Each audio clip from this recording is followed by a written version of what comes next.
Apocalipse capítulo 11, verso 19.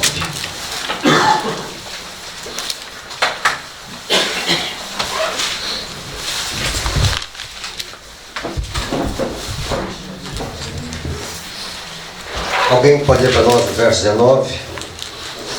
Abriu-se então o santuário de Deus que se acha no céu, e foi vista a arca da aliança no seu santuário, e sobrevieram relâmpagos, vozes, trovões, terremotos e grandes raivadas. Ok. Esse texto é bem conhecido. Fala aqui da abertura do santuário de Deus que se acha no céu, e foi vista a arca da aliança. Um dos objetivos do estudo aqui no final de semana é que quando a gente abrir a palavra de Deus e quando a gente olhar essa palavra aliança, a gente tem agora um quadro mais aberto do entendimento no que respeito se esta abertura no céu acontece e a palavra de Deus está mencionando aqui a arca da aliança, é porque Deus está chamando a atenção que as promessas da aliança vão se cumprir com essa abertura no céu, de uma forma total. Então existe uma forma parcial e uma forma total. Uma forma parcial é quando aceitamos a Cristo, o nosso coração é renovado pela graça de Deus. E o que é um cumprimento total? Essa expressão, cumprimento total, é uma expressão que é extraída do livro Grande Conflito. Tá? O que é um cumprimento total? É quando realmente os nossos pecados quando eles estiverem apagados dos registros celestiais. Então, dentro desse contexto, o conflito que existe aqui no momento final é em torno de Deus cumprindo as suas promessas para aqueles que submetem ao que Deus propõe, e por outro lado as forças do mal fazendo de tudo para que não aconteça o cumprimento total das promessas de Deus na vida do seu povo. Dentro desse propósito, irmãos, nós vamos analisar algumas coisinhas aqui nesta manhã. No livro do Apocalipse, no capítulo 13, apresenta o cenário final do conflito. No verso 7, alguém pode ler para nós o verso 7? E foi-lhe permitido fazer guerra aos santos e vencê-los, e deu-se-lhe poder sobre toda a tribo, língua e nação. 8. E adorarão todos os que habitam sobre a terra, aqueles cujo nome não foram escritos no livro da vida do Cordeiro, que foi morto desde a fundação do mundo. Então observe aí que há um cenário, e esse cenário aponta para o futuro. Então Apocalipse 13, em algum momento ele vai no passado, e em algum momento ele vai no futuro. E aquilo que aconteceu no passado agora vai acontecer de uma forma mais abrangente no futuro, onde diz que todos que habitam sobre a terra, sobre a face da terra, eles estarão adorando a besta. E a palavra de Deus menciona quais são. São aqueles cujos nomes não foram escritos no livro da vida do Cordeiro. E olha a expressão aqui: o Cordeiro que foi morto desde a fundação do mundo. Olha a questão aqui do pacto, da aliança. O Cordeiro que se propôs, antes mesmo que o homem fosse criado, ele se propôs a morrer pelos nossos pecados. Dentro desse aspecto, irmão, a gente pode tirar aqui algumas coisas aqui. Neste momento final, a questão da aliança, a questão do pacto vai se tornar-se muito acentuada na vida do povo de Deus, na compreensão e na experiência de vida. Por quê? Porque Deus, então, ele quer cumprir o propósito que ele sempre estabeleceu, mesmo na eternidade. Agora ele quer que isso aconteça de uma forma bem real na vida do seu povo. Dentro desse propósito, ter um nome retido no livro da vida. Aqui não é um nome simplesmente escrito no livro da vida, é um nome que ele já está escrito e ele permanece retido, ou seja, houve uma variação no santuário celestial e o nome ali então ele foi aceito e agora ele é perpetuado por toda a existência. Então o Apocalipse mostra dois grupos de salvos com esse verso que estarão aqui, aliás, perdão, dois grupos, um grupo de salvos e um grupo de perdidos. Quem são os perdidos? São os adoradores da besta. Quem são os salvos? Quem é o povo de Deus aqui? Aqueles cujos nomes estão, vamos colocar essa palavra escritos, mas vamos colocar de uma forma mais acentuada. Aqueles que estão retidos os seus nomes no livro da vida do Cordeiro, o Cordeiro que foi morto desde a fundação do mundo. Outro aspecto que nós não podemos perder de vista aqui neste momento final da história do mundo, o Cordeiro que foi morto desde a fundação do mundo, ele tem que se tornar um ser cada vez mais amado e reverenciado. Ontem eu vi aqui o testemunho, né? Esqueci o nome da menina. Clariane. Hein? Clariane. Clariane, né? E eu fiquei olhando assim, né? E ele assim, a paixão que ela tem por Cristo. Estou impressionada com a paixão. Tá? O que mais me colocou ali é o seguinte, né? Perdeu tudo, mas achou tudo. Tá? Então esta eu vejo assim que Deus está chamando algumas pessoas, né? Até para mostrar para nós assim, um modelo de vida que Deus está querendo que nós tenhamos nesses últimos dias, né? Perder tudo, considerar tudo que existe nesse mundo com refúgio, sucata. Ela abandonou tudo, ela não perdeu, né? Ela abandonou. Sucata, olhar tudo neste mundo como sucata, entendeu? E achar a excelência da pessoa de Jesus. E aí o que é colocado ali na vida dela e o que é colocado na parábola do negociante, que ele vai, vende tudo que tem para comprar a pérola de bom preço. Esta vai ser a história do povo de Deus no momento final. O povo de Deus literalmente vai perder tudo para achar tudo. Tá? E aí o que acontece? E aí quando o jovem rico ele está cercando ali com Cristo, e aí Cristo Cristo manda que ele vende tudo que tem, dá aos pobres, e eu fico imaginando ali os discípulos de Cristo, né? As projeções que eles fizeram com aquele jovem, que estava pronto a ser um seguidor de Cristo, e a palavra de Deus diz que ele era dono de muitas propriedades, e no entanto, então, agora Jesus então vai colocar assim um balde de água fria no entusiasmo dos apóstolos. Por quê? Estão sempre olhando ali o grupo dos 12, sem recurso, sem nenhuma perspectiva assim, financeira, e agora aparece alguém que poderia colocar recursos na causa de Deus. Essa foi a visão. E quando esse jovem sai, aí vem a pergunta: o que vai ser de nós, Senhor?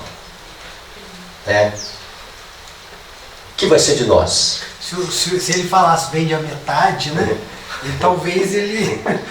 Certo. Vai se animar um pouquinho. E vamos um pouquinho além, tá? Se Jesus falasse vende tudo, dá aos pobres, e eu vejo agora a parte mais difícil: segue-me. Porque ele poderia dizer, não, eu tenho habilidade, eu sou empreendedor, eu sei gerenciar dinheiro. Tem pessoas que sabem, pega o dinheiro do outro, consegue ganhar dinheiro, né? E aí o que acontece? E aí quando Jesus dizendo, segue-me, Jesus não estava oferecendo para ele nenhuma tendência para que ele tivesse nenhuma paixão com esse mundo. É verdade. Era uma renúncia total de vida. Total. Por que Jesus fez isso? Porque Jesus viu que se ele desse uma volta na existência da sua vida e não resolvesse esse conflito no seu coração, é aquela expressão que a gente usa popularmente, né? Nadou, morreu na praia. Irmãos, neste momento final, a história dessa jovem deverá ser a história de todos nós. Amém. É duro isso, pastor? É duro. Vamos lá. Tendo dessa visão, irmãos, dentro dessa visão, vamos analisar algumas coisas aqui. Todos nós sabemos que nós vamos ter que passar por um teste, e esse teste é a imposição da besta e da sua imagem. E o que é esse teste? Nós já sabemos o que é. Agora, o que nós precisamos aqui retratar, o que ele vai provocar em nós. Então agora nós vamos abrir o livro de Hebreus, no capítulo 2. Então nós vamos estudar um pouquinho o decreto dominical, a imposição da marca da besta, à luz do que a gente consegue visualizar inicialmente em Hebreus capítulo 2. Verso 14.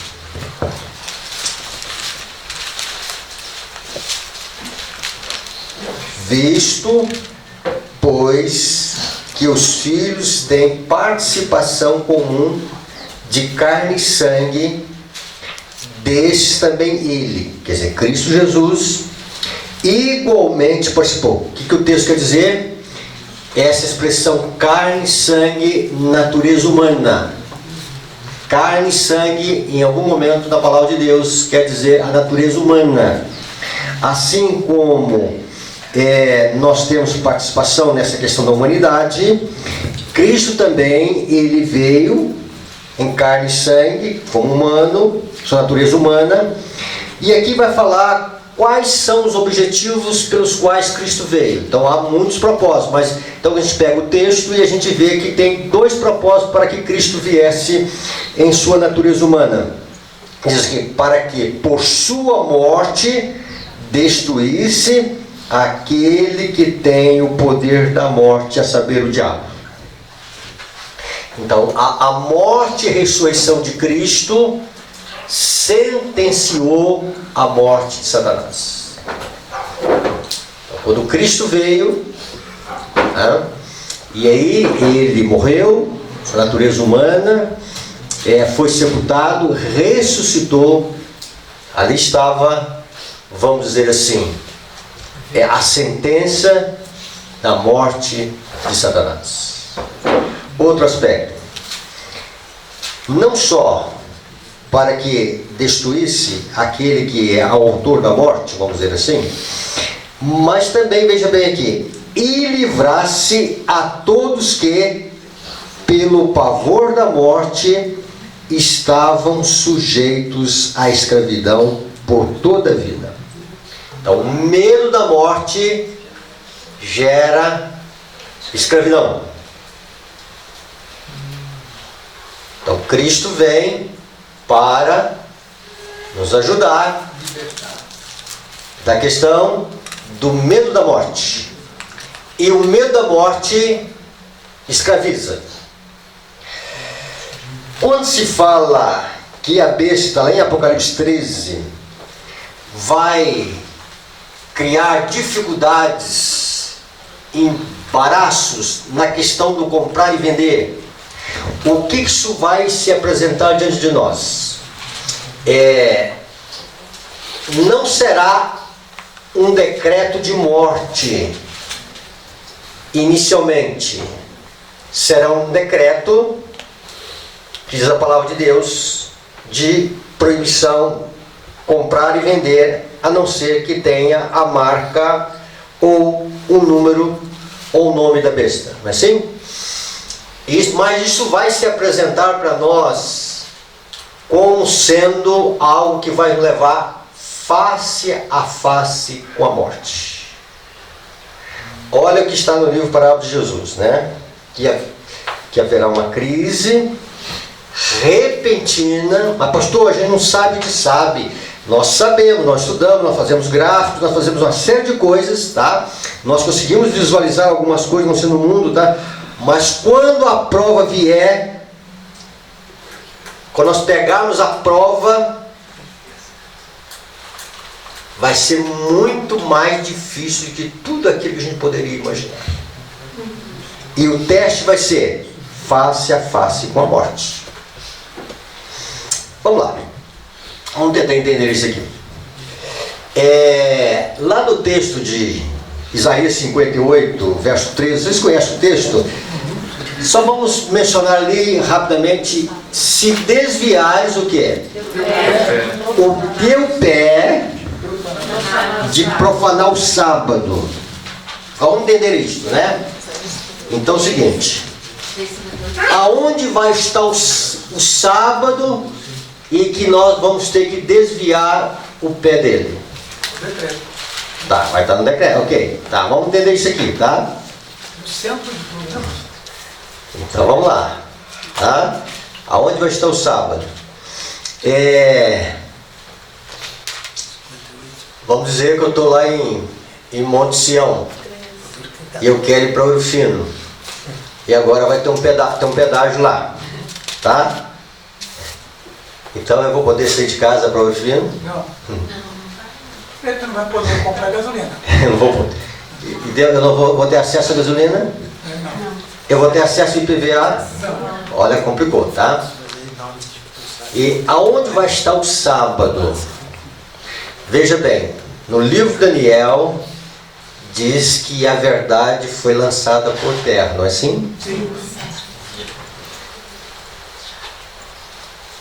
E essa verdade que foi lançada por terra, ela terá agora, no momento final, uma imposição para que os homens pisem nessa verdade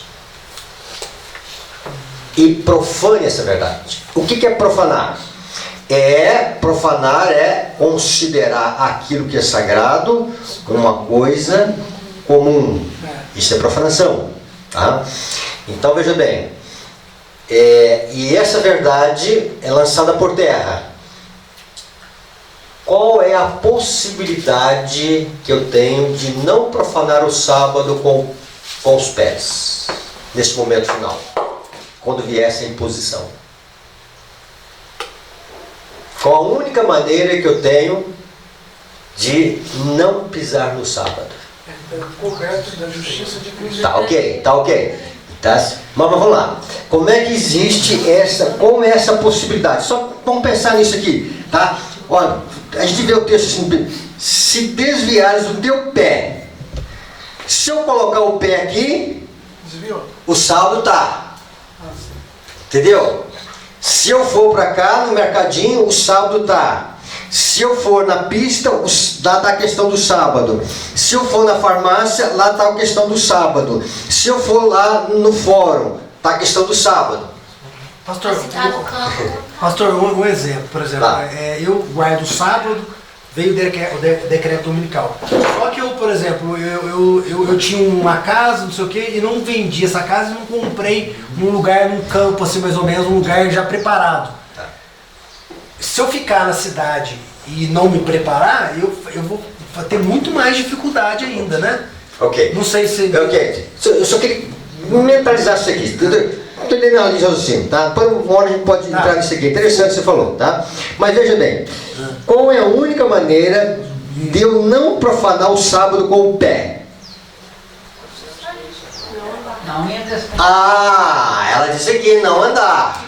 Tá certo? Se eu ficar parado, entendeu? Tá. Então é o seguinte, não haverá a possibilidade de eu dar um passo sem profanar. Porque é o seguinte, a verdade foi jogada por terra, mas se eu parar, eu vou morrer de fome. Estão entendendo aonde está o conflito? Entendi. Entendeu? Então é o seguinte, Então a minha habilidade, o meu recurso, a minha força, a minha capacidade neste momento vai ser zero. Não serve pra nada. Então só existe uma possibilidade de eu ficar parado. Mas ficar parado é morrer de fome. Preste atenção, irmãos, o que o texto está dizendo. Pelo pavor da morte, pelo medo da morte, nós estaremos sujeitos à escravidão. Vamos olhar isso na história de Israel. Dentro da história de Israel, no livro de Hebreus diz o seguinte, né? Olha o verso seguinte. Pois ele evidentemente não socorre a anjos, mas socorre a quem? A descendência de Abraão. Tá? Deus socorre a descendência de Abraão. Vamos lá. No livro de Êxodo, no capítulo 14, a gente começa a ver um pouco dessa história da escravidão do povo de Deus. Escravidão depois do Egito. Tem a escravidão no Egito e tem a escravidão no deserto. Tem dois tipos de escravidão do povo de Deus. A escravidão do Egito e a escravidão no deserto. Vamos ver aqui no deserto. Êxodo 14. Aqui Faraó está vindo atrás, tá? Dentro dessa visão de que Faraó está vindo atrás. E o que vai acontecer? O verso 10. Alguém pode ler para nós? Chegando Faraó, os filhos de Israel levantaram os olhos e eis que os egípcios vinham atrás deles e temeram muito. Então os filhos de Israel clamaram ao Senhor. Disseram a Moisés: será porque não haver sepulcros no Egito que nos tiraste de lá para que morramos neste deserto? Ok. A primeira manifestação do medo da morte acontece na saída do Egito. Quando a gente vai para Êxodo 16, olha o verso 2 e 3. 16, 2 e 3. Toda a congregação dos filhos de Israel murmurou contra Moisés e Arão no deserto. Disseram os filhos de Israel: quem nos dera tivéssemos morrido pela mão do Senhor na terra do Egito, quando estávamos sentados junto às panelas de carne e comíamos, oh meu Deus, pão a fartar. Pois não nos trouxestes a esse deserto para matar de fome toda essa multidão. Então veja bem, medo do exército, medo da fome, entendeu? Aí é o seguinte, percebem que o povo estava liberto do Egito, mas não estava liberto do medo da morte. Entendeu? Foi só eles olhar assim que o gado estava diminuindo, tá? A escassez estava diminuindo, aliás, a abundância que eles saíram do Egito estava diminuindo. O deserto, então, ali para se alimentar uma média de 2 milhões de pessoas, já que 600 mil homens é descrito na Bíblia. Aí o que acontece? Vai faltar comida. Nós vamos morrer de fome. Será que não havia sepultura no Egito? Será que não havia sepultura no Egito? Esse povo gostava. Ontem nós tivemos um cemitério e eu comecei a olhar lá. Eu gosto de cemitério, olhar assim a história da cidade e olhar assim os túmulos, né? Alguns adornam, outros não. E aí veja bem. E parece que alguma coisa que no povo de Israel, eles tinham relação à sepultura do Egito. Então sempre memorizando a questão da sepultura lá, né? Alguma coisa talvez das pirâmides, dos faraós lá, que eles estavam sentindo assim, olha, aquilo foi bom na nossa vida, que foi mentalizar alguma coisa da sepultura. Estão sempre no deserto dizendo, será que não havia sepultura lá? Será que não havia alguma coisa no cemitério? O cemitério lá não era suficiente, e aí trouxe no deserto para ele morrer? Então veja bem, então medo da fome. Quando a gente vai para Êxodo 17, e aí veja bem, o verso 3. Tendo, pois, havia o povo sede de água, o povo murmurou contra Moisés, e disse: por que nos fizeste subir do Egito, para nos matares de sede? a nós e aos nossos filhos e ao nosso gado. Ok. Então, com medo da morte, com medo de morrer de sede, com medo de morrer de falta de pão, com medo de serem atacados pelos egípcios, eles estão sempre desejosos de voltar ao Egito. Então, Deus os havia libertado do Egito, mas eles não estavam libertos do medo da morte. Irmãos, Satanás conhece a natureza humana melhor do que nós.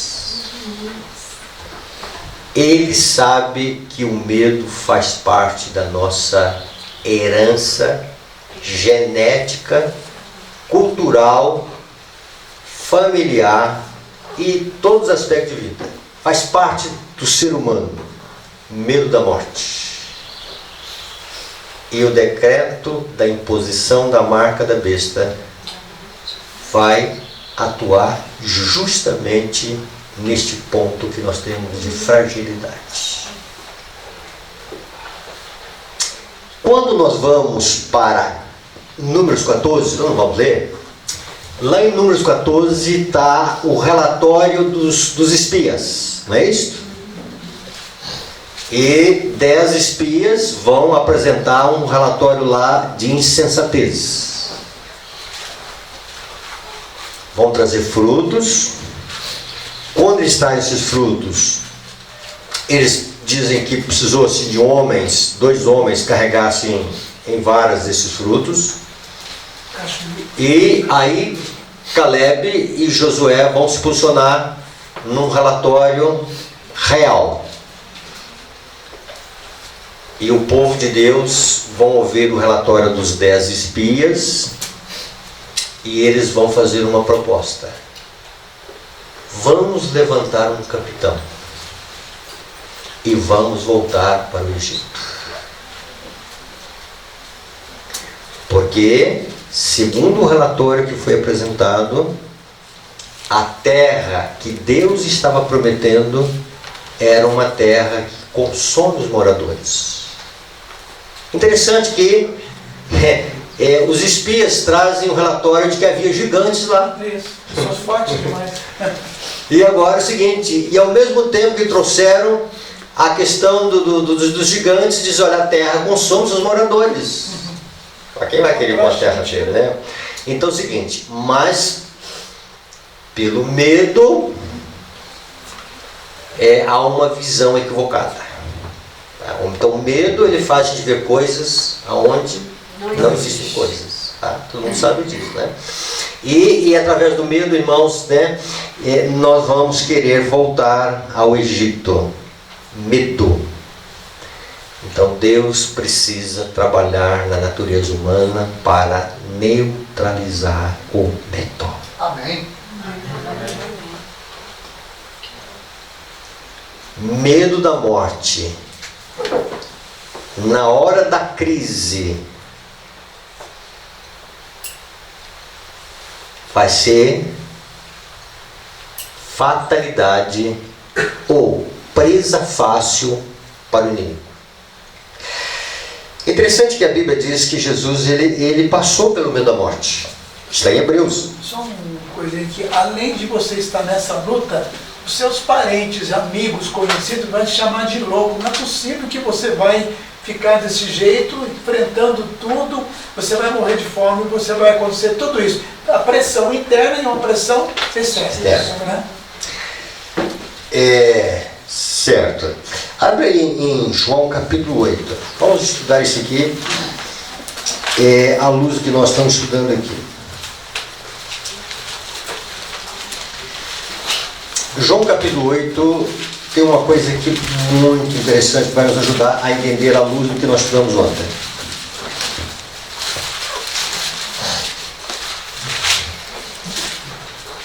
No verso 31. Verso 30 pode ser. Dita essas coisas, muitos creram nele. Disse, pois, Jesus aos judeus que haviam crido nele. Observe aqui que há um grupo de judeus não é descrito aqui um grupo de judeus incrédulos, mas é um grupo de judeus crentes da pessoa de Cristo.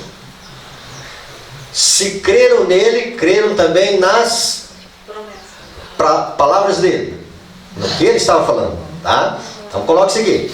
Jesus havia dito algumas coisas e naquilo que Jesus disse eles creram. Então não são pessoas aqui, não são judeus incrédulos, são pessoas que olham para Cristo e dizem: olha, o que ele está falando é a verdade. E aí Jesus vai dizer: se vós permanecerdes na minha palavra, tá? Observe aqui que não são minhas palavras. Aqui está no singular, tá? Minha palavra. Em outras palavras, nós não podemos separar Cristo das suas palavras. Ele é a palavra. Ele é o verbo. Ele é a palavra encarnada. Então, veja bem. Então, uma coisa é crer nas palavras de Cristo. Outra coisa é crer na palavra. Parece que é a mesma coisa, tá? Mas não tem as suas mudanças. E conhecereis a verdade, e a verdade vos libertará. A verdade liberta de quê? De tudo, de tudo aquilo que nos escraviza. Então nós estamos vivendo um tempo que deve ser um tempo de libertação. Ontem eu vi aquele testemunho, sabe o que eu ouvi naquele testemunho? Uma moça libertada. Libertada. Ela pastor, ela não tem nada. Ela perdeu. Eu calculei lá por alto, lá estava começando com a minha turma lá em casa. Calculei por alto, talvez uns 20, 30 mil reais que ela ganhava por mês. Ela não pode estar ganhando mais do que ela não pode estar ganhando menos do que isso. Né? Aí eu disse: Senhor, ela está feliz da vida, né? Está liberta. Está liberta. Você nunca foi tão feliz. Nunca foi tão feliz. Então veja bem. Pastor, a gente vê os casos também de muitas pessoas aí que têm dinheiro, se suicidam, não tem paz por causa disso. Olha lá, então a verdade, então, o que é conhecer a verdade? Conhecereis a verdade. Conhecer a verdade aqui, irmãos, não é aquela frase que está sendo usada na política aí, não, conhecer a verdade. Não, conhecer a verdade aqui é ter um conhecimento experimental de quem é Cristo. Há muitas pessoas nesse mundo religioso que conhecem as doutrinas de Cristo, mas não conhecem por experiência quem é Cristo. Isto é uma lástima, é uma tragédia. Falam de Cristo, ensinam sobre Cristo, pregam sobre Cristo, mas não conhecem a Cristo. Conhecereis por experimento. Eu poderia chegar aqui e dizer: olha, maçã é gostosa. Maçã tem um gosto assim, uma acidez leve. Maçã aparenta com tal tipo de fruta. E alguém poderia perguntar assim: pastor, você já provou maçã? Não. Passaram informações da maçã. Muitos obtêm informações corretas acerca de Cristo, mas nunca experimentaram um Salvador na vida. Conhecer a verdade, irmãos, é muito mais que conhecer que as doutrinas de Deus são verdades. É conhecer o dono da verdade. Vamos lá. Dentro desse aspecto, Jesus continua dizendo: conhecerei a verdade vos libertará. Responderam-lhe os judeus crentes. Responderam os judeus que criam nas palavras de Cristo. Responderam os judeus que eles olharam o que Jesus está falando, olha o que está falando é verdade. Só que agora eles vão contestar. somos descendência de Abraão. Nós somos filhos de Abraão.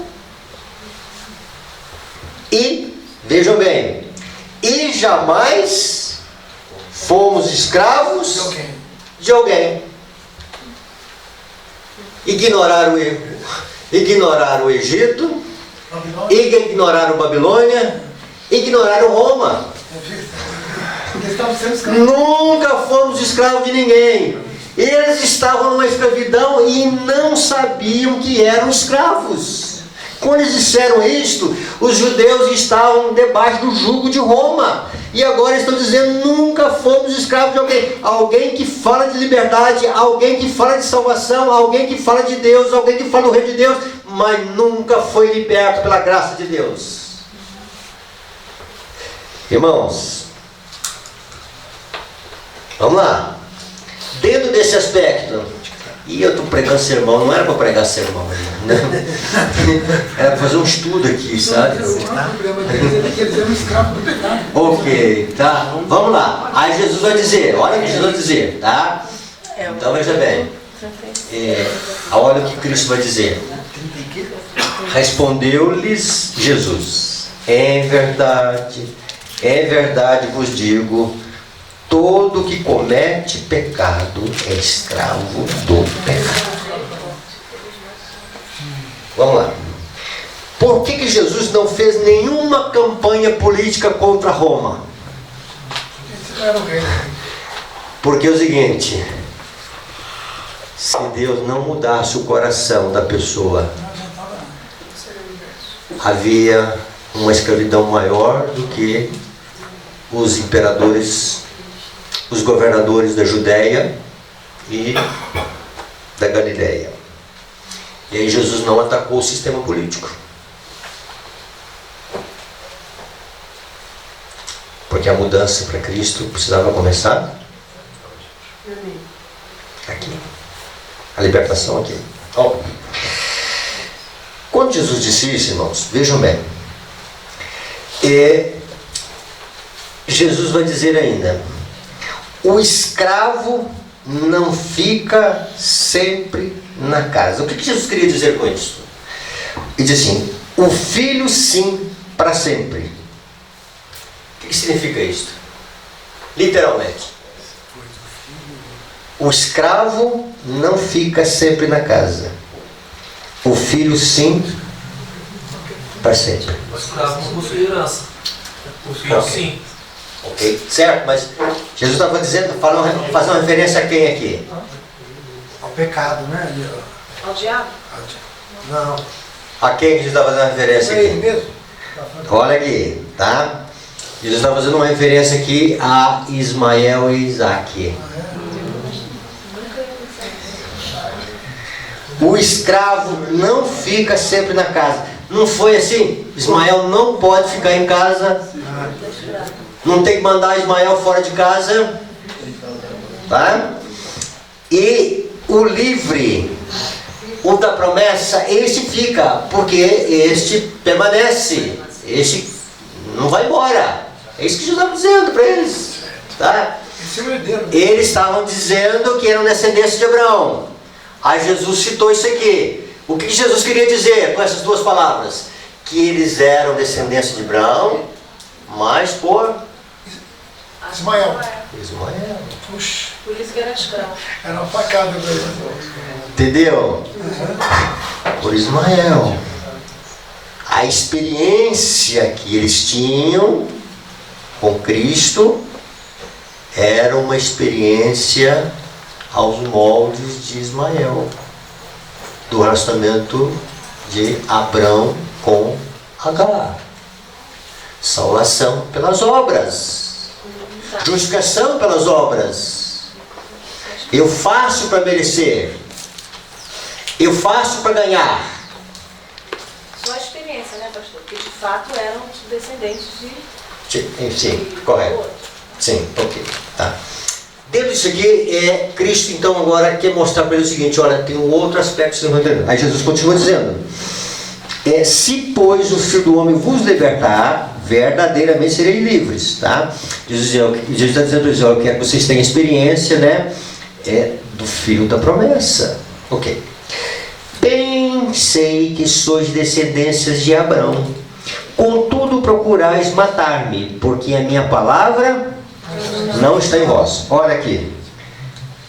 Eles criam nas palavras de Cristo, mas as palavras de Cristo não estavam neles. Quem explica isso, irmão? Ah?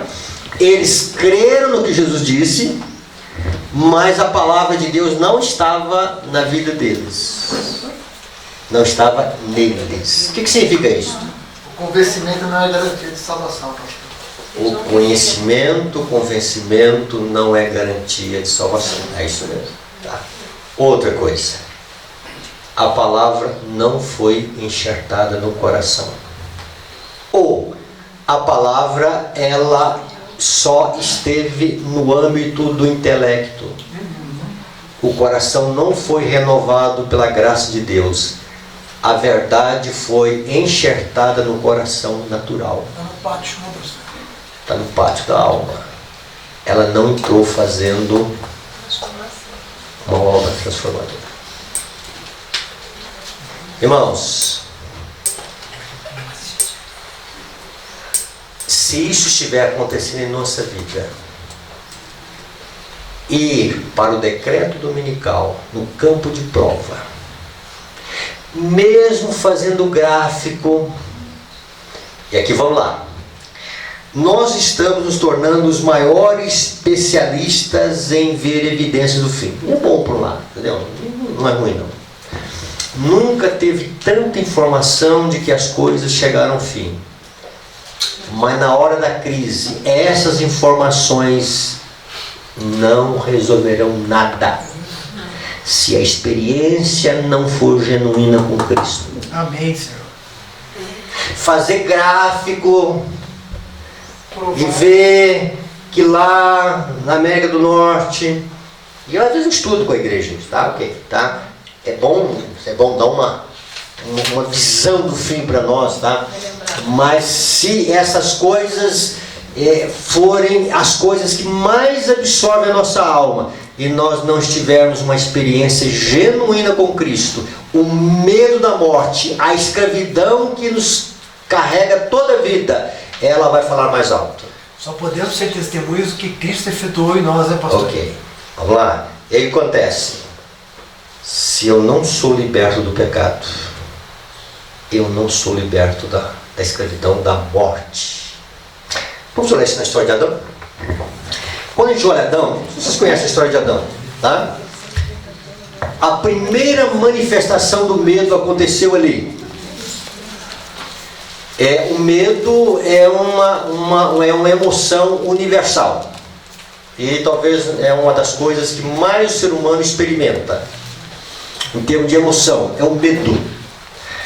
E o medo sempre é ali, quando a gente olha no Éden, eles esconderam com medo da morte.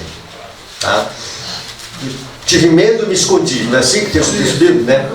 Quando você vai lá na carta de 1 João 4, diz que o medo produz tormento. Existem variações do medo. A ansiedade é um tipo de medo. A ansiedade é uma variação do medo. Tá? Então veja bem. Medo de ser criticado, medo de faltar, medo de ser ironizado, medo de passar fome, medo de ser rejeitado. Tá? Então nós temos fobias na vida, manifestações do medo. Tá? Muitos quadros que nós temos na vida, que nós reagimos, é pelo medo. Por exemplo, tá? Aquela menina que começou a dar um testemunho ontem. Eu fico a imaginar os medos que foram direcionados para que ela desistisse. As pessoas dizendo para ela passar fome, as pessoas dizendo para ela que ela não ia ter status, as pessoas dizendo para elas que ela poderia estar numa fase irracional, entendeu? E aí acontece, e pasmem, eu imagino que muitas pessoas que professam a verdade e disseram que ela estava louca. A família dela, que era missionária, falou isso para ela. Missionário. Se os missionários estavam falando isso para ela, imagina os que não são missionários. Os que são loucos mesmo. É aí o seguinte, imagine se o medo predominasse na vida dela. Aí isso, sabe? Pastor, só um segundo. O que me chamou muita atenção no testemunho dela foi quando o pai disse para ela, o pai dela é um pastor, e não, mas você vai deixar a sua carreira. Médico missionário. Médico, né? Eu pensei que ele era pastor e médico. Então, ela deve ter assim, nossa, vai deixar a sua carreira nesse momento. Aquilo ali, o inimigo também já estava falando, entendeu? Para ele, e ela sendo do próprio pai, né? Então, pelo próprio pai, né? Okay. É igual, só um pequeno empresário. Quando eu deixei a cidade em 1985 para ir para os campos, eu tive irmãos nossos que disseram que eu estava louca. Eu entendi o espírito de profecia. Se Deus me deu uma oportunidade, eu tenho 3 rapazes, e eu falei assim, eu preciso sair da cidade, preciso criar meus filhos assim, preciso fazer contacia e tal, tal. Eles me chamaram de louca. E eu sei, irmã, como de fato, até a minha verdadeira mãe, meu esposo passou 2 anos nos campos para poder me dizer, olha, deixa eu te falar uma coisa, Lucinas, o que é, filho? Sua mãe falou que você está ficando louca, você saiu dos macados, deixando tudo para ele ter cuidado. Aí eu falei para ele assim, pois é, filho, verdadeiramente está certo. Porque fazer a vontade de Deus parece que estamos loucos. Então veja bem, que ela falou interessante, tá? Então vejam bem, irmãos. Então Deus tem que nos livrar da escravidão do pecado e Deus tem que nos livrar da escravidão do medo da morte. Muitas pessoas neste universo tomaram vacina, sabendo que a vacina iria complicá-los, mas com medo da morte ou com medo da pressão da família, posicionaram contra a consciência. O decreto dominical não vai ser diferente, só que vai ser num grau mais elevado. Entendeu? Então preste atenção nisso aqui, irmãos, tá? O que deve ser então a nossa vida, irmãos, tá? Uma experiência genuína com Cristo. Então, se a experiência de Isaac é a experiência da justificação pela fé, que é a experiência de Cristo, Ele é o meu Salvador, Ele é o meu libertador, Ele é o meu Redentor. Então é o seguinte, a minha fé, a minha esperança está em Cristo e nas promessas que Ele faz. Então a imposição da marca da besta vai ser para que a gente desista e perca de vista a Cristo, com medo da morte. Isso vai ser, irmãos, o conflito final, tá? E aí vamos ter que exercer fé e continuar exercendo fé no propósito de Deus. E Deus então precisa nos ajudar, irmãos. Amém. A confiar, aprender a confiar em poucos meses. Não é anos, é em poucos meses. Deus precisa nos amadurecer à base de carbureto, tá? Para a gente resistir à crise final. O que é o carbureto? Tá? O que é, pastor? Amadurecer rápido, tá? Você joga o carbureto na fruta, a banana verdinha, no outro dia tá amarelinha, tá? Ok, tá? Então vejam bem, Deus precisa trabalhar em nossa vida, para que na hora da crise, eu sei quem eu posso recorrer, porque não tem que ficar parado. O meu dinheiro não vai resolver nada, a minha habilidade financeira, vamos dizer, a minha aposentadoria, todo mês eu vou lá, só no cartão assim, ó. Tá? Não, nem cartão preciso mais, né? Não. Vou lá só na biometria, né? Tchum, tchum, tchum, tchum, tchum, tchum. Aí é o seguinte, aí vou chegar lá no final do mês, secou, já secou, tá seco, a fonte secou, então eu vou ter que ficar parado. Estão entendendo, irmãos? E aí, nós vamos morrer se eu ficar parado. Elias lá no Ribeiro de Querite. Irmãos, aí é o seguinte, nós estou colocando coisas, parece coisas fantasiosas, entendeu? Parece coisas assim, imaginárias, parecem coisas irreais. Então é o seguinte, o que vai prevalecer? Se a minha experiência com Cristo foi real, ou se foi só uma crença nas palavras de Cristo, ou se a minha vida é o seguinte, eu estou mais para Ismael do que para Isaac, aí não vou permanecer, mesmo conhecendo toda a verdade, mesmo fazendo gráficos lá, mesmo sabendo todos os caminhos que a besta está colocando sobre esse mundo, tá? Não mais não vejo nada. Cristo vai direcionar, né, pastor? Vai direcionar, mas para isso não tem que exercer fé. Muito bem, irmãos. Então, esse é o cenário que está diante de nós. O que nós precisamos? Nós precisamos de uma experiência com Cristo que nós nunca tivemos na vida. Tá? E nesses últimos dias, eu tenho visto assim como é que Deus está trabalhando com a sua igreja. E Deus está nos levando a uma experiência de dependência dEle. Tá? Aprender a confiar na graça de Deus. Aprender a confiar no propósito de Deus. Aprender a confiar nas promessas de Deus. Porque tudo será feito para nós desviarmos o pensamento de Cristo e das suas promessas. Que Deus ajude a entender isso, irmãos. Tá?